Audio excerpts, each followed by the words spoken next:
This is the Fifth Estate Winning Headlines, your media police post. In this segment, we summarize some of the headlines that you might have missed this morning. We also take a look at the political pieces that we call cartoons in this country. Today is the 10th of March 2021 and I am Miss K. I'm Doom. And I am JM. In case you missed the headlines this morning, here they are. In the Daily Nation, Raila taken ill, advised to go into isolation. In the Standard, Raila's options. And in the Star, Raila checks into Nairobi hospital for a series of tests. So Raila is apparently unwell. Exactly. Would you like to tell us? I would. And first, I'd like happening? to wish Raila Odinga a quick recovery. Henry David Thoreau once said that there is one consolation in being sick, and that is the possibility that you may recover to a better state than you were before. Yes. So may your recovery bring you good political news. And on political news, there has been a lot of speculation about the status of the handshake and the prospects of Raila Odinga, William Ruto, Musalia Mudavadi, and Gideon Moi in 2022. And as Raila is recuperating, I would like to give him and the other 2022 hopefuls a story. Yes. An old dog saw a puppy chasing his tail, and he asked, "Why are you chasing your tail?" And the young puppy replied, "I have mastered philosophy and I have solved the problems of the universe, which no dog before me have solved. And I have learned that the best thing for a dog is happiness, and that happiness is my tail. Therefore, I am chasing it, and when I catch it, I shall be happy." So the old dog, seasoned, stared at the little young puppy and he responded, "My son, I too have paid attention to the problems of the universe and in my weak ways, and I have formed some opinions. And I have realized that happiness is a fine thing for a dog and that happiness is in my tail. However, I have also noticed that when I chase it, it keeps running away from me. But when I go about my business as usual, it follows me. So dear Babaman, looking for the support of the public, the president, a political party, or even the deep state for your 2022 presidential bid is like chasing your tail. Yes. Maybe like the older dog advised, you should give them all the contempt card and go about your business healing. Yes. And if you do so, a nomination for president will follow like the tail behind the dog. I love it. I love it. I love it. Wonderful story. And quick recovery to Baba. And now knowing how devious Karen is, I don't know what they could be thinking. But anyway, today we will address Baba's assistants, the ones who threatened to leave the handshake. Names withheld. Now, they are like the foolish assistant of this Nigerian general who got appointed Minister of Education after a coup. Now, keen to establish the standards of education in the country, the general visited a secondary school. Then he stormed one of the classes and pointed at a random student and asked, "You, who wrote Macbeth?" Now, the trembling student said he did not know. Disappointed, the general turned to another random student and asked, "You, who wrote Macbeth?" The terrified student said he did not know either, but he assured the general that he did not write Macbeth. The general left the school sad. He left a sad man. But in the morning, his foolish assistants brought him some good news. They told him that after torturing a few suspects, one of them confessed to writing Macbeth.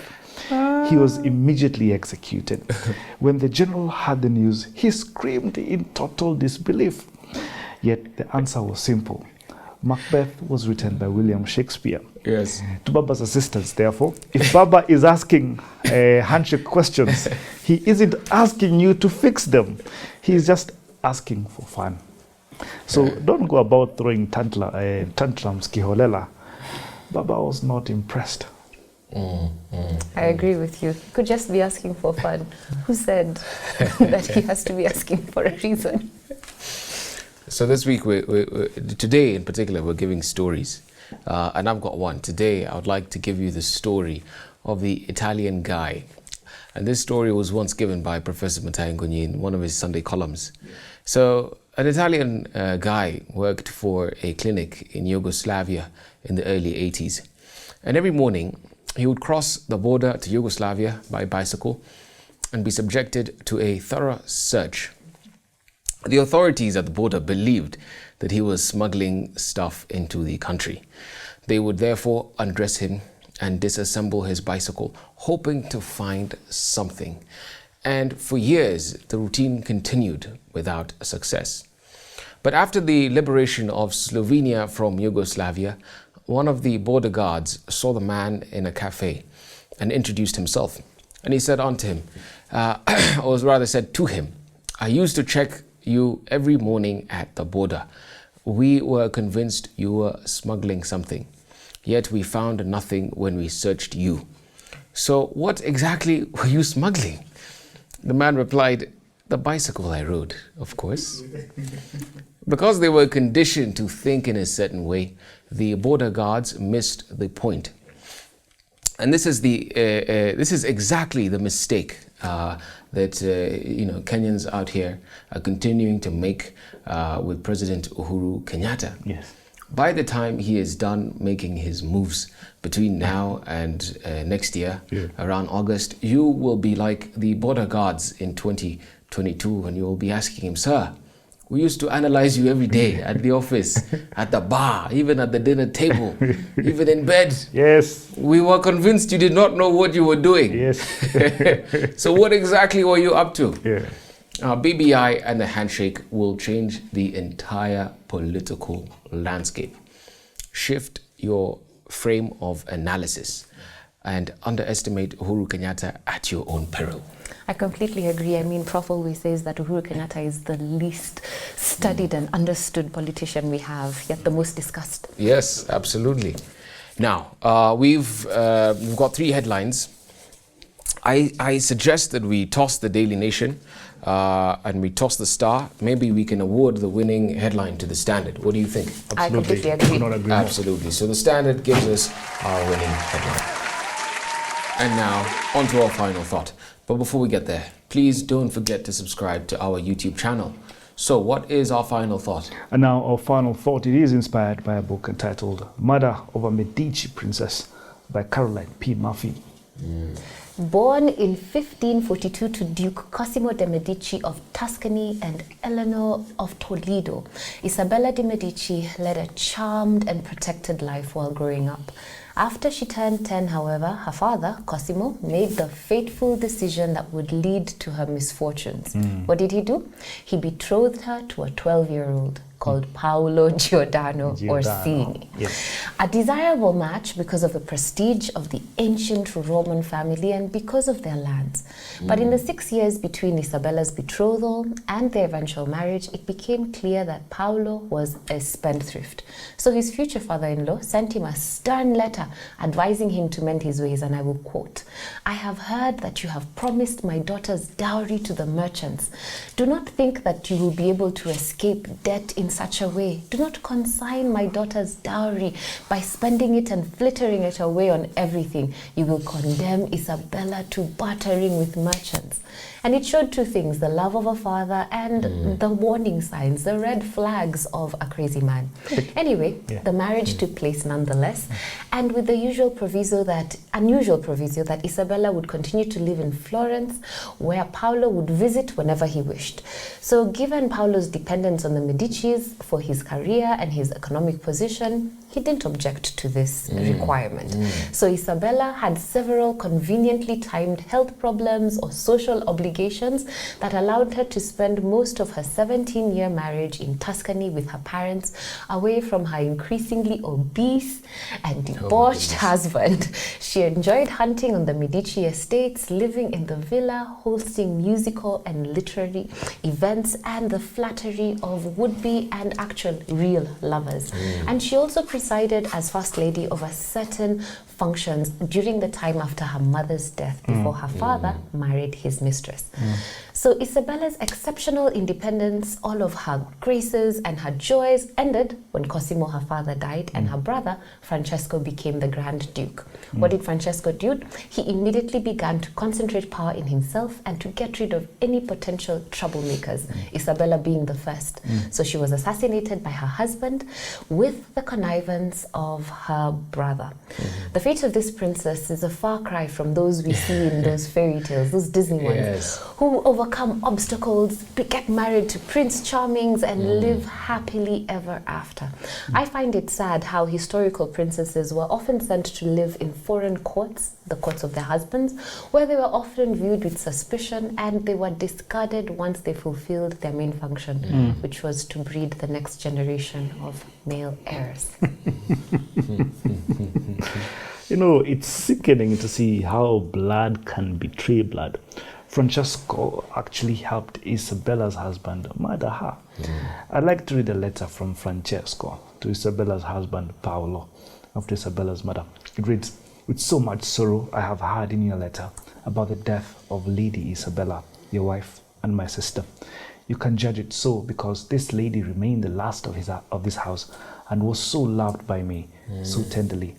I believed you did not lack any diligence or remedy in attempting to save her from the accident which took her life. And if Your Excellency has any need of anything at this time, I will send whatever I have in store. Well, seeing as how God has pleased to take her to him, I exhort you, as I do myself, to accept in peace that which comes from His Divine Majesty. You can have her brought tomorrow morning or the next day in a box outside the Porta Frediano, where the monastery and Monticello or Monte Oliveto will take care of all the formalities for taking her to bury her in San Lorenzo with the honors that merit such a lady, and your Alessandro Allori skeleton, Excellency, can at your convenience come either before or after her, whatever pleases you." Sounds like a business transaction here. It reminds me so much of Brutus' speech after at Caesar's funeral. You murder your own sister, then write a letter of that nature to depict tender love, and then sign off whatever pleases you.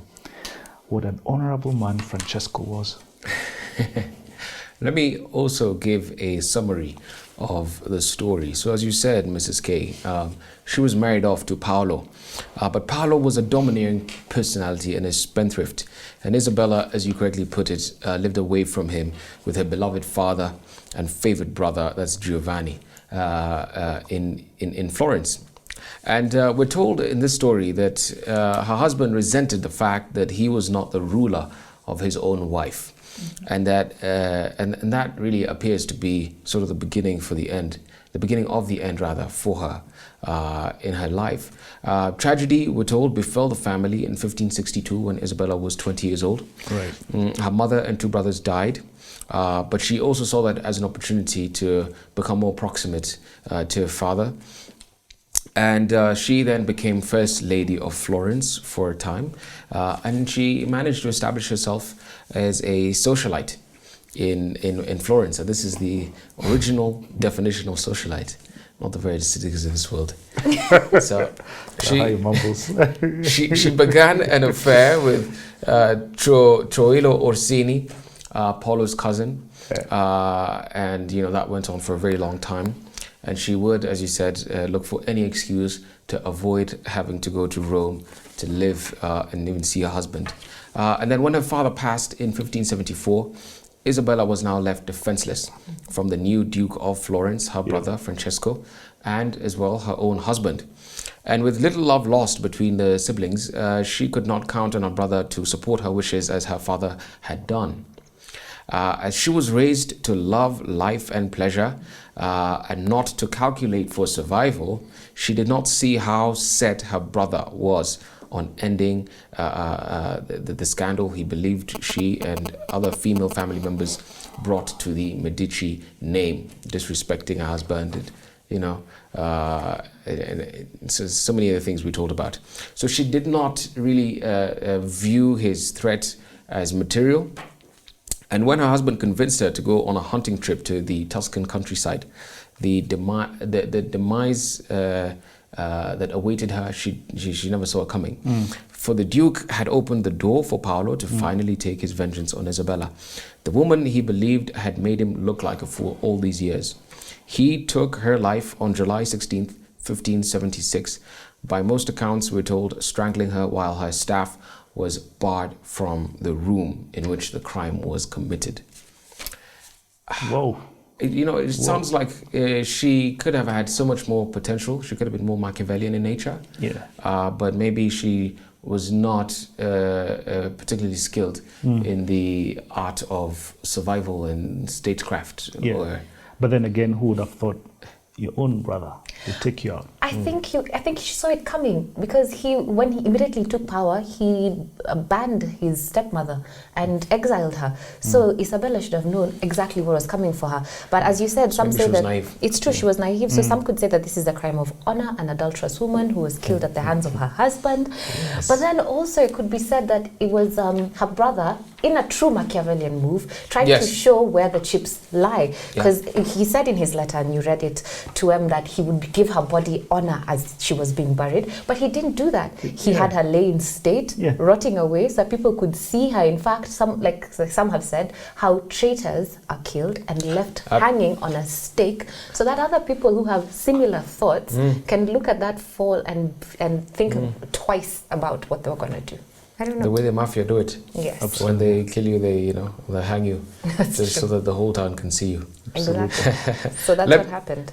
Today we had a winning headline from the Standard, and I want to end with a paradoxical quote on wisdom by Benjamin Franklin. Benjamin Franklin asked, "Who is wise? He that learns from everyone. Who is powerful? He that governs his passions. Who is rich? He that is content. And who is that? Nobody." Have a good evening. Don't forget to subscribe to our YouTube channel. Follow us on TV.